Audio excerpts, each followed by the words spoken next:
Ayubowan, Sri Lanka. Hello, it's Megan Boney. In today's video, I'll be sharing my journey back to Colombo from the beautiful town of Ella, Sri Lanka. Kaya tara, rampa tayo.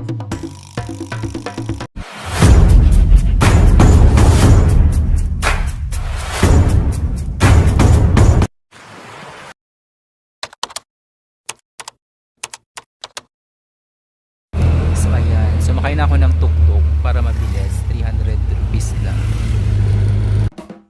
Although I was supposed to stay another night in Ella, I decided to head to Kandy instead, since the train ride from Ella to Colombo takes around 10 hours. By stopping in Kandy, the journey is more manageable. It's about 7 hours from Ella to Kandy, and then I can rest a bit before taking the final 3-hour train ride to Colombo. So ayan, nandito na ako sa train station sa Ella. O di ba, ang bilis ko lang dito. Hindi ko masyadong inikot. Yung 9 arc bridge lang talaga pinuntahan ko. Tapos pupunta na ako ng Kandy, 7 hours ride train. And bumili ako ng ticket, 300 rupees, third class. Free seating daw siya. Tapos 9:40 yung train. So may mga oras yung train. Kaya kailangan panuhin nyo talaga yung mga eksena nyo. Tapos yung tuk-tuk 300 lang. Nung sasakyan ako dito from papuntang accommodation, 1,000 sinisingit, pero 300 lang talaga. So ayan. So ayun, nasa train na ako. Free seating siya, kaya kahit saan pwede. Bye Ella, see you again in the future. Yeah, hindi ko masyadong naikot, pero ilalaban natin ulit pag may chance.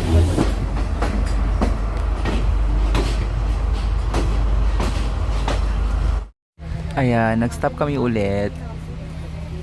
Train station kasi to. And ang ganda ng view, ang ganda ng bahay. O diba? Very chill lang.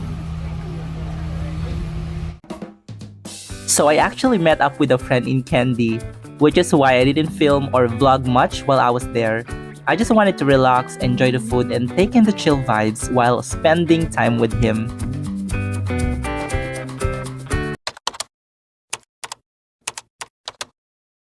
So ayan mga misis, nasa Kandy ako ngayon, pabalik ng Colombo. So hintayin ko yung train na 10:40. Umuulan, kaya hindi rin ako makapag-ikot dito sa Kandy. Ang Kandy is puntahan rin siya ng mga traveler, and nag-aanap sa ako ng kainan sana. Parang wala akong makitang restaurant masyado dito. Malapit ako sa train station, and ayan, ang ganda ng eksena, very luma. So, nagstay ako malapit dito kasi ang layo pa ng Ella. So ayan, galing ako sa Ella kahapon. 7 hours kasing travel time papuntang Kandy, tapos another 3 hours to Colombo. Kung ngayon ako magta-travel pa Colombo, nakakapagod kasi may flight din ako mamayang gabi. So buti na lang pumunta na ako dito sa Kandy, tapos 3 hours na lang yung travel time ko pabalik ng Colombo. Umuulan. Ayan, kain muna tayo ng chicken curry kasi yung ticket ng walang reservation is 9:30 pa. After 9:30 pwede ka kung bumili. Pag may reservation kasi mas mahal.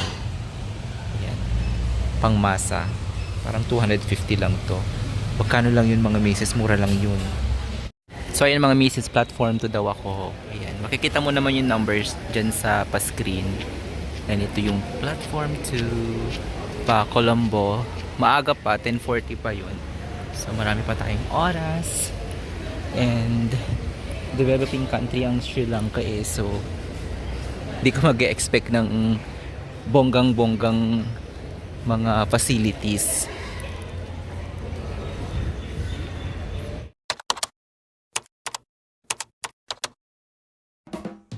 Finally, after 3 hours train ride, hello Colombo! I'm sorry I wasn't able to show you much of the city this time. I was on a tight schedule, but I definitely love to come back and explore more of Sri Lanka someday.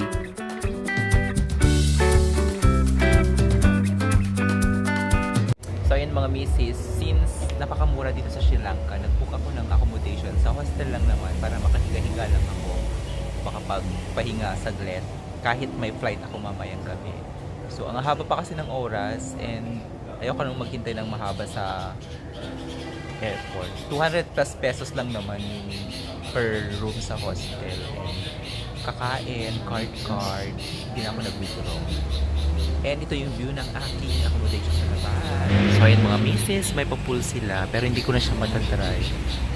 And, yan, accommodation ko. Ang sarap mag-stay dito. Sayang, hindi ako nakapag-stay ng matagal. Yan, so ito, kombucha. Para siyang alak pero hindi daw. Prutas siya. So, gusto ko ring matry. Kombucha. Ayan ang aking in-order. Mas mahal to ng very, very light. Pero, ang laki ng serving. O, diba? Bali, nakuha ko to ng lahat na to. 300 something in pesos. Nasa GoTime ko. Ito, 850 Sri Lankan rupees. Tapos, nakalimutan ko magkano to. Basta, mura lang yung 300 plus ha.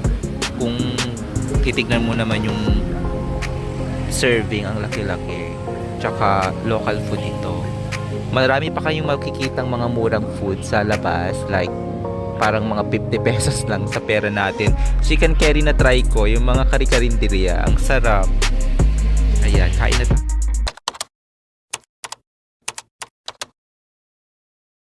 Ayan, nandito na ako sa airport sa Sri Lanka departure area. And lilipad naman tayo papuntang Bangkok, Thailand. Doon ako nag-book kasi gusto kong pumunta ulit ng Bangkok, kumain ng Thai food. Then magpa-massage, tapos doon ako away from the Philippines. Marami kasing flight from Bangkok to Manila, kaya lagi ako sa Bangkok kapag may pinupunta na akong ibang place. Yan! Departure area. Sadly, this marks the end of my Sri Lanka trip. It was short but truly unforgettable. Thank you so much for watching, and I'll see you in the next vlog. Bye for now.